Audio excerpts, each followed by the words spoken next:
1월 8일 수요일입니다. 미국은 1월 7일 화요일이고요. 조금 전에 장이 끝났습니다. 자, 지금 보고 계시는 화면은 황 사장. 자, 황 사장이 일론 머스크와 테슬라의 AI FSD에 대한 블룸버그와의 인터뷰거든요. 자, 저작권 때문에 음성은 좀 전해드릴 수 없고 그림 보시면서 어떤 내용을 했냐면 황 사장이 대놓고 이야기합니다. 자율주행에 대한 일론 머스크의 접근 방식은 굉장히 경이롭다. 테슬라의 공장에 가보면 AI 공장 시스템이 환상적이다. 그것은 굉장히 선두 그룹에 설 수 있는 이점을 갖고 있는데 거기에는 자신의 자사, 엄청난 엔비디아 장비들이 있는 것을 볼 수가 있고 일론이 AI 알고리즘을 통해서 이 분야의 세계적인 선두를 달린다는 것은 결코 놀라운 일도 아니다. 왜냐하면 테슬라는 도로에서 수많은 차량을 보유하고 있고 그 차량을 통해서 수많은 데이터를 수집하고 있기 때문에 일론 머스크와 테슬라는 이 분야 자율주행에 대해서 선두 그룹을 유지할 수밖에 없다라고 하는 본인의 참 확신에 대한 이야기를 하게 됩니다. 오래전부터 황 사장은 일론에 대해서 굉장히 우호적인 이야기를 했잖아요. 근데 이번 인터뷰를 통해서 다시 한번 보게 되는 것은 단순히 테슬라가 엔비디아의 주요 고객이기 때문에 그런 건 아니고 사실 엔비디아의 주요 고객은 정말 많죠. 그의 확신과 같은 엔지니어로서 바라본 일론 머스크, 테슬라를 인정해줬다는 점에서 굉장히 우리에게 시사하는 바가 크다고 할 수 있겠습니다. 자, 그럼에도 불구하고 오늘 시장은 엔비디아에 대한 실망감 때문일까요? 기술적 투매 현상이 나타나면서 시장이 이렇게 피바다로 좀 바뀌었는데요. 자, 보시다시피 다우는 마이너스 0.42, 그 다음에 좀 확대할게요. 나스닥은 마이너스 1.89, S&P 500은 마이너스 1.11, 러셀 2000도 마이너스 0.80으로 4대 지수가 모두 다 하락으로 마무리가 되는, 뭐 정확히 말하면 혼조세이긴 하지만 좀 씁쓸한 모습을 보여주었습니다. 엔비디아 등 대형 기술주 급락 여파에 3대 지수가 모두 하락하는 모습이었는데요.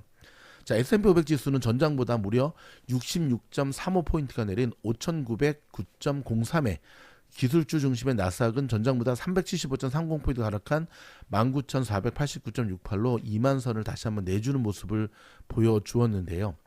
자, 미국의 AI 칩 선두주자인 엔비디아의 신제품에 대한 실망감에 기술주 투매가 나왔다는 의견이 대부분입니다.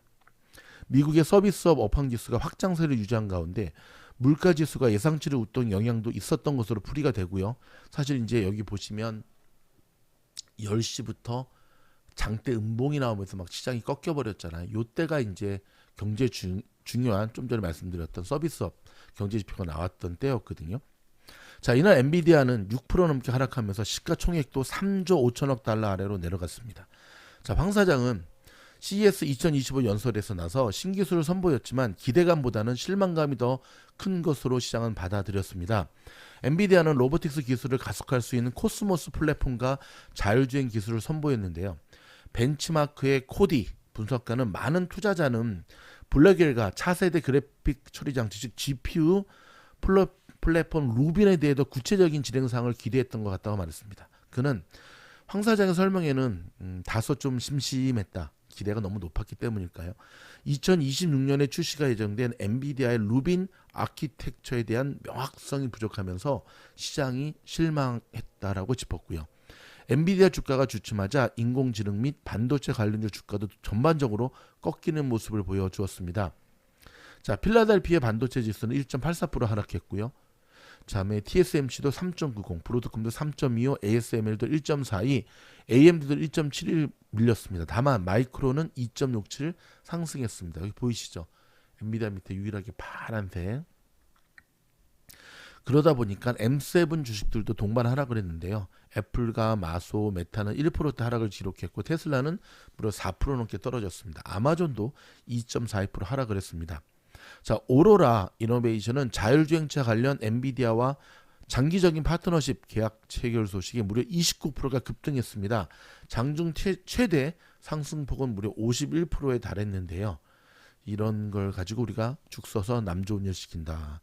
정작 엔비디아 주가는 빠지고 엔비디아랑 컨트랙 맺은 이들은 올라가고.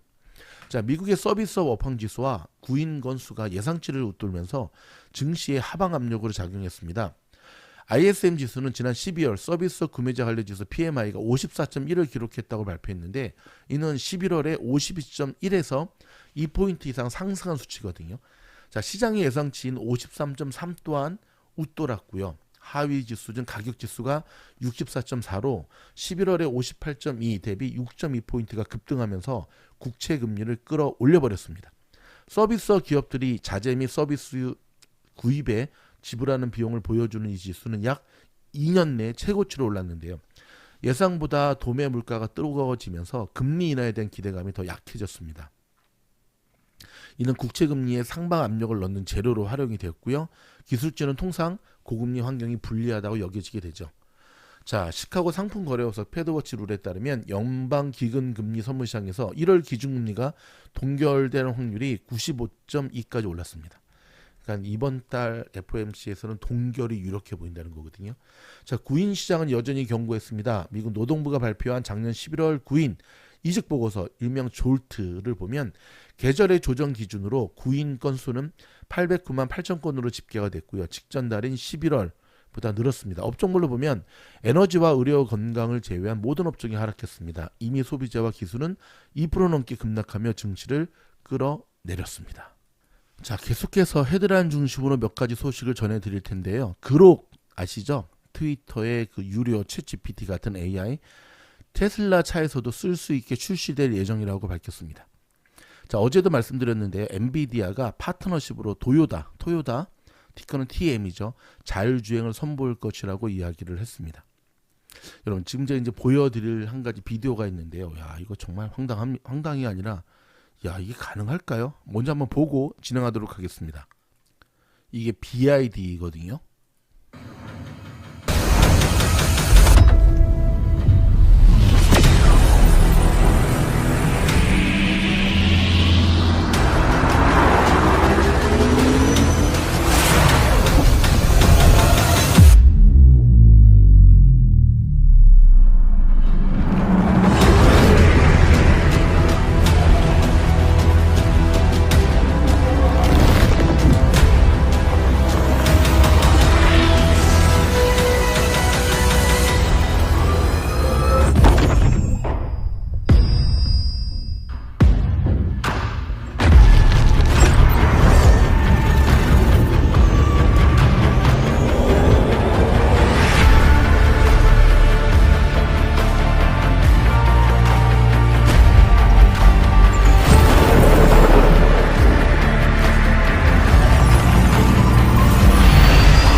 자, 보셨죠? 이게 BID가 공개한 슈퍼카거든요. 이 일명 양왕 U9인데 6m를 점프할 수 있는 서스펜션을 보여준다는데, 야, 그럼 싱크홀 다 건너뛰고 밑에 막 그런 거 다 건너뛰고, 야, 무슨 007이네. 그럼 이게 가능할까요? 조작된 것 같지는 않죠. 조작했다가는 이제 니콜라처럼 되니까. 근데 기분은 겁나게 나쁘네요. 이런 걸 테슬라가 보여줬다가 하면 기분이 겁나게 좋을 텐데. 아, 여러분, 중국의 특히 BID 같은 경우는 아시죠? 엄청난 R&D, 그러니까 엄청난 연구비를 정말 쏟아붓는 곳이거든요. 그러니까 이제 그 버핏하고 찰리 먼거가 좀 극찬한 CEO가 BID CEO잖아요. 뭐 이름은 별로 기억할 필요가 없는데, 아무튼 기분은 겁나게 나쁘지만 네, 저렇게 발전하고 있다는 사실 전해드렸습니다. 뭐 눈요깃감으로는 참 좋네요. 그렇죠? 자, 오늘 팔란티어가 5개의 특허를 받았습니다. 근데 특허 받으면 뭐하나, 주가는 계속 흘러내리는데, 자, 계속해서 말씀드렸던 대로 팔란티어의 단기적인 풀백을 올 수밖에 없다라고 하는 것. 그리고 어제 팔란티어 영상에서 말씀드렸지만, 팔란티어를 투자함에 있어서는 내가 원하는 그 시간에, 사실 팔란티어뿐만 아니라 모든 주식 투자가 그렇죠. 내가 원하는 시간에 내가 원하는 때에 주가가 가야 된다라고 하는 것은 잘못하면 시장과 맞서는 우를 범하게 되고요. 시장의 흐름에 유연하게 올라타는 그런 매매로 진행을 하셔야 됩니다. 여러분, 지금 보면 이제 몇 자리 안 남았습니다. 오늘 시장 굉장히 안 좋았잖아요. 그렇죠? 언제까지 시장이 안 좋을 때는 스트레스 받고 시장이 좋을 때는 기쁘고 하시겠습니까? 미즈놀 공부방에 오시면 좋을 때도 수익을 내고 안 좋을 때도 수익을 내고, 또 한 가지, 여러분, 이 디스코드 방 들어오시잖아요. 어저께 굉장히 많은 분들이 들어오셨는데 이제 보여드릴게요. 이 방이거든요. 한 달에 5불 커피 멤버십. 근데 이거 하면 막 들어오는 거 아닌가? 내가 뭔가 잘못했네 본데. 이게 그대로 들어와 있으면 막 들어오는 건데. 잘못했네. 여러분 이 안에 커피 멤버십이 아닌 분들도 대거 들어와 있다는 것을 발견하게 되었습니다. 오늘부터 영상에 제가 올리도록 하겠습니다. 여러분 여기 자 커피 여행 멤버십이 아닌 분들은 조용히 퇴장해 주시고요. 최소한 커피 멤버십 이상 분들만 이곳에 들어올 수가 있으십니다. 오시게 되면 실시간으로 이렇게 굉장히 중요한 헤드라인 중심의 뉴스들을 속보식으로 계속해서 올려드리고 있어서 여러분 투자에 굉장히 도움이 될 것입니다. 아이고 번거롭게 해서 죄송합니다. 잠시 멈추고 새로운 방을 만들었습니다. 자, 커피 멤버십 이상 가입하신 분들만 들어올 수 있습니다. 여러분 한 달에 5불밖에 안 되거든요. 양심불량인 분들은 방이 없어졌으니까 다시 들어오시고 그 다음에 한 달에 5불입니다, 여러분. 그러면 정말 좋은 생생한 뉴스 소식을 들을 수가 있고요. 커뮤니티 게시판에 올려드렸고 오늘 다시 한번 올려드릴게요. 그리고 저희 멤버십 영상 고정 댓글로 제가 남겨드리도록 하겠습니다. 다시 한번 번거롭게 해드려서 sorry. 자, 여러분 오늘 시장이 이렇게 급락한 이유는 무엇일까요? 네, 맞습니다. 지금 인플레이션의 재점화 이것 때문에 그런데요. 이대로 가다가는 오늘 이제 4.7 찍었거든요. 보면 4.6790에서 현재 마무리가 되었는데 미국의 국채 금리가 6%까지 나올 수 있다라는 이야기가 지금 나오고 있습니다. 좀 충격적이죠. 자, 요 소식 좀 들여다보도록 하겠습니다. 미국의 10년물 국채 금리가 지난해 5월 이후 약 8개월 만에 최고치인 4.7까지 근접했는데요. 미국의 경제가 예상보다 강한 회복세를 보이고 있는 데다 트럼프 당선인이 취임 즉시 대규모 관세 및 감세 정책 등을 추진하면서 인플레이션이 제발 금리 인하가 중단되거나 다시 오를 수 있다는 우려가 강하게 반영된 탓입니다. 오늘 트럼프 대통령 당선인의 기자회견이 있었잖아요. 오늘 못 박았습니다. 그대로 진행하겠다고. 그 말을 들은 시장이 헉 끝났다 하면서 투매까지 나오는 어떤 분위기였거든요. 시장은 10년물 금리가 6%까지 치솟을 것이라는 전망까지 나오고 있는데요. 뉴욕 채권 시장에서는 10년물 국채 금리는 전거래일 대비 6.9bp 오른 4.685의 거래를 마쳤고요. 지난 한 달간 약 0.5포인트나 오르면서 8개월 만에 최고 수준으로 올랐습니다. 연준 정책에 민감하게 연동하는 2년물 국채 금리도 2.9가 상승한 4.2999로 올랐는데요. 30년물 국채 금리는 1년 만에 처음으로 4.91을 넘어섰습니다. 자, 이날 미국의 서비스 가격 지수가 2년 만에 최고치로 치솟으면서 인플레이션을 길들이기가 어려워졌다는 관측이 강화된 게 영향을 미쳤죠. 미국 공급관리협회 즉 ISM 지난 12월 서비스업 구매자 관리 지수가 54.1을 기록했다고 발표를 했는데 제가 앞전 뉴스에서 지금 설명을 드렸죠. 결국 오늘 시장이 이렇게 나오면서 인플레이션이 최근에 다시금 반등할 조짐이 나오고 있는 데다가 오늘 졸트 보고서도 경제는 여전히 강하다고 나왔고 그리고 트럼프가 나와서 못을 박아버리니까 시장이 오늘 다시 반등할 수 있는 명분 자체가 사라지는 저 끔찍한 날이었습니다. 자, 테슬라한테 조금 또 안 좋은 소식이네요. 미국의 교통당국이 테슬라의 스마트 호출 기능을 조사한다라고 하면서 260만 대를 대상으로 하겠다고 밝혔거든요. 자, 요 소식 좀 전해드리도록 하겠습니다. 미국의 도로교통안전국 NHTSA가 테슬라 차량 약 260만 대를 대상으로 한 예비 조사를 시작했다고 밝혔습니다. 지난해 9월 출시한 스마트 호출 기능을 사용하는 과정에서 사고가 발생하면서부터인데요. 테슬라의 ASS 기능은 운전자가 차량에 타지 않고 있어도 스마트폰 애플리케이션을 통해 원하는 장소로 이동시키는 기능이죠. 운전자는 자동차 카메라를 통해 실시간으로 정보를 받아보며 명령을 중단하기 위해서는 버튼에서 손을 떼면 안 됩니다. 손을 떼면 되죠. 예. 그러나 조사에 따르면 문제의 차량들은 기둥이나 주차된 차량을 감지하지 못한 것으로 나타났고요. 또 사용자들이 사고를 피하기 위해 반응할 시간 역시 부족한 것으로 나타났습니다.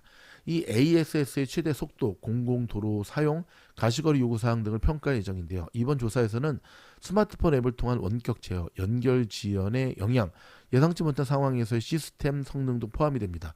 조사 대상은 2016년부터 2025년까지 모델 S와 모델 X 차량, 2017년부터 2025년까지 모델 3 그리고 옵션으로 제공되는 완전 자율주행 운전자 지원 시스템이 장착된 2020년부터 2025년까지의 모델 Y를 대상으로 합니다. 만약 예비 조사를 통해서 테슬라의 ASS 기능에 문제가 있다고 판단이 될 경우에 이 조사 범위를 공학 분석 단계로 확대할지 결정해야 되는데요. 이를 통해 리콜의 요구를 최종 판단하게 됩니다. 자, 아울러 테슬라가 2023년 12월 테슬라 차량 200만 대를 대상으로 실시한 오토파일럿 리콜에 대해서도 조사하고 있는데요.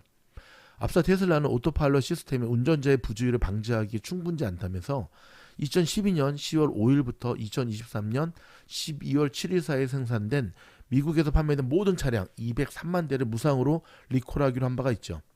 여전히 이 리콜이 운전자의 부주의를 방지하기에는 좀 부족하다는 보고 조사를 현재 진행 중에 있습니다.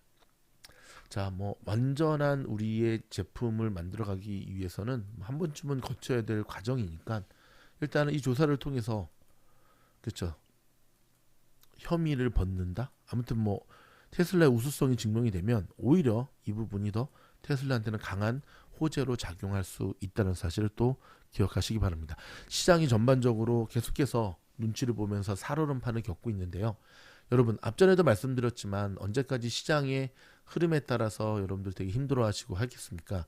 저희 미주노래 공부방에 들어오시면 이러한 시장의 리스크 관리하고 잃지 않는 투자로 만들어드리는 최적화된 저희만의 미주노래만의 커리큘럼이 있습니다. 여러분 우주 7기 공부방 이제 얼마 안 남았습니다. 많은 분들이 너무너무 기다리시면서 좀 지치셔가지고 무조건 이번 달 안에 최종 인터뷰를 통해서 바로 항의를 시작할 거거든요.